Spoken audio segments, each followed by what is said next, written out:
अस्सलाम वालेकुम, मैं हूं सईद अब्बास। तो आज हम बात करेंगे ड्रामा मेरी जिंदगी है तो की कंप्लीट एंड स्टोरी पे कि आखिर ये तमाशा जो आयरा और कामयार का लगा हुआ है पहले एपिसोड से लेके अब तक, ये कब खत्म होगा और आखिर कामयार चाहता क्या है, क्यों बार बार वो ब्लेम दे रहा है आयरा को, किसी का सारा कसूर है, सब कुछ इसी का किया धरा है, मेरा तो भाई कोई फॉल्ट नहीं है, या उन लोगों का भी कोई फॉल्ट नहीं है जिन्होंने आपके ऊपर ये साजिश की, आपके ऊपर ये प्लान खेला और आपको फंसाया और आपका निकाह होने से पहले जब तक खत्म हो गया, उनको कोई वो बड़ी सजा नहीं दे रहा। कहता है कि फारिया मैंने जो आपके साथ पहले कुछ किया है ना वो बहुत कम है, अभी आपकी जो सजा है ना वो पड़ी है, वो मैंने आज आपको देनी है। तो क्या दी भाई, गाड़ी तेज ड्राइव किया आपने, बल्कि उसको तो मजा आ रहा था, वो तो एंजॉय कर रही थी फारिया, तो ये सजा आप दे रहे हैं फारिया को और खावर को, और खावर तो वैसे भी मंजर से गायब है। तो जो अजियत आप आयरा को दे रहे हो वो बिल्कुल भी जस्टिफाइड नहीं है। जब उसने अपने माँ बाप को छोड़कर आपसे निकाह कर लिया, आपसे शादी कर ली, आपके घर में आ गई, तो उसने भाई अजाला दे दिया, उसके अंदर जो गिल्ट था ना उसको उसने मार दिया भाई, वो तुम्हारे पास है। तो तुम क्या कर रहे हो? मैं अगर आपको अपनी बताऊं ना कि जब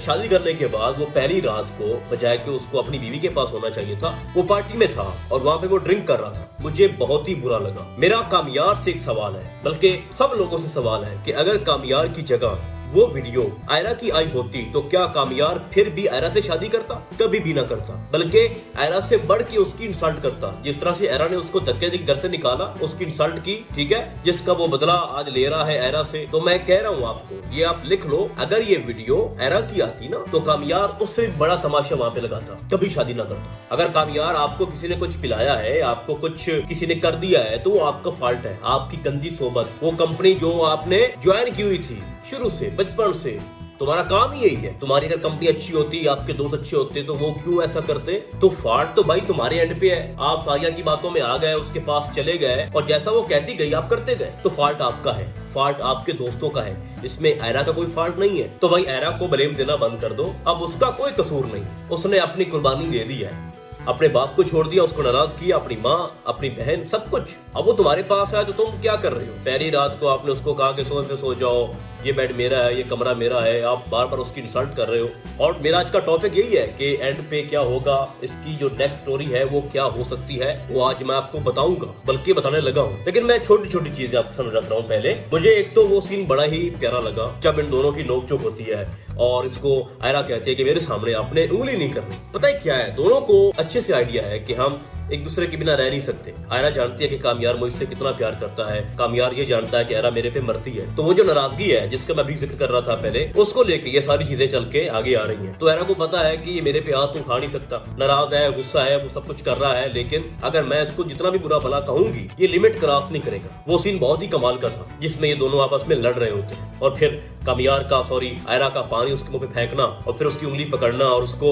झटके से जनाब वो जो भी था आपने देखा। इसके बाद एक और सीन भी था जब कामयार की माँ के कुछ दोस्त आती हैं और फिर वहाँ पे बातचीत हो रही होती है और आयरा का ये कहना कि उसके ऊपर काला जादू हो चुका है और वो तो अब 5 वक्त की नमाज भी पढ़ रहा है, बड़ा बदल गया है, चेंज हो गया। उसके बाद फिर कामयार का वहाँ पे आना और कहना कि जाए नमाज मुझे नहीं मिल रही, वो मुझे ढूंढ के दे दो और मेरे साथ चलो। फिर उन दोनों का आपस में जो बॉन्डिंग थी जो हमें दिखाई गई, फेक बॉन्डिंग, तो ये वो केमिस्ट्री है जो आगे जा रही है, एंड की तरफ जा रही है। और यहाँ पर मुझे कुछ ड्रामे याद आ गए हैं। आपको ड्रामा कभी मैं कभी तुम याद होगा, शर्जीना, उसके अंदर भी इसका तकरीबन यही रोल था कि उसकी शादी किसी और से हो रही थी, फिर उसकी शादी होगी उसके भाई के साथ, यानी फातिमा मुस्तफा का जो रोल था उसके अंदर, फिर उनकी पहले आपस में बनती नहीं थी, फिर उन दोनों को हो गई मोहब्बत और इस तरह करके ये सिलसिला चलता रहा। उसके बाद एक और ड्रामा था इसका फिरोज खान के साथ, इश्किया। तो उसमें जो फिरोज का कैरेक्टर था उसने शादी करनी थी हानिया आमिर की जो बहन का कैरेक्टर था वहाँ पे किसी का, उसके साथ उसकी शादी होनी थी। फिर हुआ ये कि जो भी मसला बना, हानिया आमिर की जो रोल था या उसका जो भी कैरेक्टर था उसकी हो गई फिरोज खान के साथ। तो फिर ग्रेजुअली वो चीजें आगे बढ़ती गई और फिर एट द एंड मोहब्बत हो गई। तो इस ड्रामे के अंदर भी एग्जैक्टली ऐसा ही होने जा रहा है कि मोहब्बत दोनों करते हैं, अंडरस्टैंडिंग नहीं हो रही, टाइम गुजरता जाएगा और जैसा कि वो कहा भी है कामयार ने आयरा से कि अगर तुम मुझे मनाओगी ना तो मैं बदल भी जाऊंगा। साथ ये भी कह रहा है कि मैं तुमसे मोहब्बत करता हूँ लेकिन अब तुमसे नफरत करना चाहता हूँ, यही वजह है कि मैं तुमसे दूर रहता हूँ। तो इन अल्फाज के अंदर भी मोहब्बत छुपी है, जो आयरा कर रही है उसके पीछे भी मोहब्बत है, जो कामयार कर रहा है उसके पीछे भी मोहब्बत है। तो ये अलग तो हो नहीं सकती और टाइम के साथ साथ चीजें बेहतर होना शुरू हो जाएंगी। लेकिन इंटरेस्टिंग फैक्टर यह है कि ना तो आयरा के माँ बाप को यकीन है कामयार के ऊपर, वो यही सोच रहे हैं कि पता नहीं वो हमारी बेटी के साथ क्या करेगा, खासतौर उसकी माँ सोच रही है। बाप जो है वो रो रहा है अंदर से, लेकिन वो जता नहीं रहा। उसने खुद से वादा किया कि मैं अपनी बेटी का मुंह नहीं देखूंगा क्योंकि उसने मेरी बात नहीं मानी, लेकिन अंदर से वो बेताब है, वो जानना चाहता है कि मेरी बेटी के साथ वहाँ पे क्या हो रहा है। तो इंटरेस्टिंग चीज ये है कि जब आयरा के माँ बाप के सामने ये बात आएगी कि हमारी बेटी वहाँ पे खुश है और वो अपनी हंसी खुशी जिंदगी गुजार रही है, तो सब कुछ ठीक हो जाएगा और वो होने जा रहा है। एक चीज मैं आपको बता दूं, जो पॉजिटिव पॉइंट है इस ड्रामे के अंदर, आयरा के रोल के अंदर, वो ये है कि वो डरपोक नहीं। ऐसा नहीं हुआ कि शादी के बाद जनाब वो डर गई और उसने कहा कि अब जैसा कामयार बोलेगा वैसा मैं करूंगी और थर थर कांप रही है। उसने कहा भाई मुझे तुमसे डर है ही नहीं, मैंने शादी भी तुमसे की अपनी मर्जी से और अपनी जिंदगी भी इस घर के अंदर मैं अपनी मर्जी से गुजारूंगी। अगर तुम्हें मेरे से कोई प्रॉब्लम है तो कोई नया कमरा ढूंढ लो और मैं आज के बाद सोफे के ऊपर नहीं सोऊंगी, मैंने सोना है बेड के ऊपर। तुम नहीं सोना चाहते तो यहाँ से निकल जाओ। और मैं आपको बता दूं कि इस घर का जो माहौल है ना, वो आयरा ठीक कर देगी। यानी आपको दिखाया जा रहा है कि वो कहती है कि इतना बड़ा घर है और उस घर के अंदर कई और घर है, हर एक का 1-1 किलोमीटर दूर रूम है, तो इनका कोई माहौल नहीं है, ये सारे पागल है, यानी पागल खाना है। तो इस सारे माहौल को कौन ठीक करेगा? आयरा का किरदार। और ये ना सिर्फ अपनी सेटिंग करेगी कामयार के साथ, बल्कि कामयार के पेरेंट्स की भी सेटिंग करवाएगी। अभी तो ये कहानी स्टार्ट हुई है भाई, सारी चीजें बेहतरी की तरफ जा रही है। आपने जितने भी साइको रोल देखे हैं ना, वो ऐसा ऐसा खत्म होना शुरू हो जाएंगे, क्योंकि फिलहाल आपको दिखाया जा रहा है कि जो कामयार है वो ड्रंक मतलब पार्टीज के अंदर जा रहा है भाई, पी ही रहा है, सब कुछ कर रहा है और बदला नहीं है। बीच में कुछ बदला था जब उसको मोहब्बत हो गई थी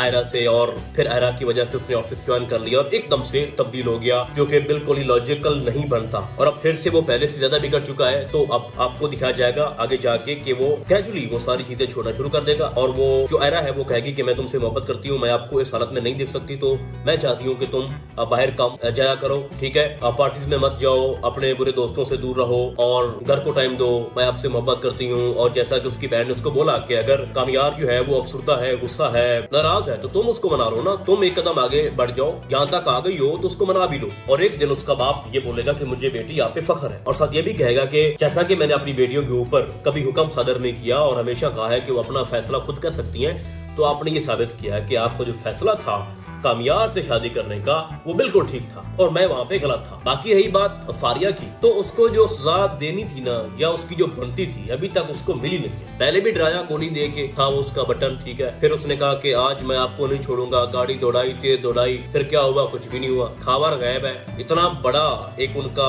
एक नेगेटिव रोल था और अब कामयार के साथ जो कुछ भी हो रहा है खुद को कंट्रोल नहीं कर पा रहा, तो उसके पीछे जो रीजन थी सबसे बड़ी वो फारिया और खावर थे, लेकिन उनका एहतसाब नहीं हो पा रहा। तो इस ड्रामे की जो मैक्सिमम मैं आपको बता दूं जो एपिसोड रहती हैं वो तकरीबन 5 से 6 हैं और मैं समझता हूं कि इस ड्रामे की सबसे अच्छी बात यह है कि ये कहानी आगे बढ़ती जा रही है, पता नहीं है कि आगे क्या होना है। कोई ऐसा इशू नहीं है जो पेंडिंग पड़ा हो और कुछ चीजें राज के अंदर रखी गई हो कि आगे जाके फला एपिसोड के अंदर ये राज खुलना है और ये सब कुछ हो जाना है, ऐसा बिल्कुल भी नहीं है।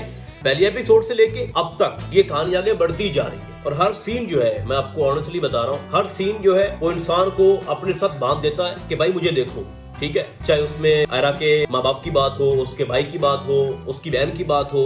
ऐसा नहीं है कि कुछ ऐसे सीन भी हैं जिनको हम स्किप करते हैं, भाई ये बोरिंग है या इसकी कोई जरूरत नहीं है। तो ड्रामा जो है वो कामयाब वही होता है जो अपनी ऑडियंस को अपने साथ बांध के रखे। बाकी कामयार और आयरा के सीन तो भाई डेफिनेटली वो तो देखना ही है ना। तो ये इस ड्रामे की भाई एंड स्टोरी की सारी चीजें ठीक होने के करीब है और अब तो कामयार ये कह रहा है कि मैं तुमसे मोहब्बत करता हूँ, मुझे मनाओ ताकि मैं बदल सकूं। तो जैसा कि मैंने आपको 1-2 एग्जाम्पल दी कि वो शरीना वाला मामला कभी मैं कभी तुम में, और फिर इश्किया के अंदर जो भी टाइम के साथ साथ चीजें बेहतर हो गई और एक दूसरे को माफ कर दिया, मोहब्बत हो गई, कामयाब शादी हो गई। तो ऐसा ही इस ड्रामे के अंदर होना है, इसके अलावा कोई नया एडवेंचर नहीं होगा। बाकी अब आपने बताना है कि आपको क्या लगता है कि इस ड्रामे की नेक्स्ट एपिसोड या नेक्स्ट स्टोरी के अंदर क्या हो सकता है। कुछ एक्स्ट्रा भी हो सकता है जो मुझे नहीं पता या मैं आपको नहीं बता पा रहा, आपने मुझे कमेंट्स के अंदर लाके बताना है। तो फिलहाल आज के लिए बस इतना ही, हम आपको बहुत जल्द मिलेंगे किसी और ड्रामे के नैरेटिव में। तब तक के लिए अल्लाह हाफिज।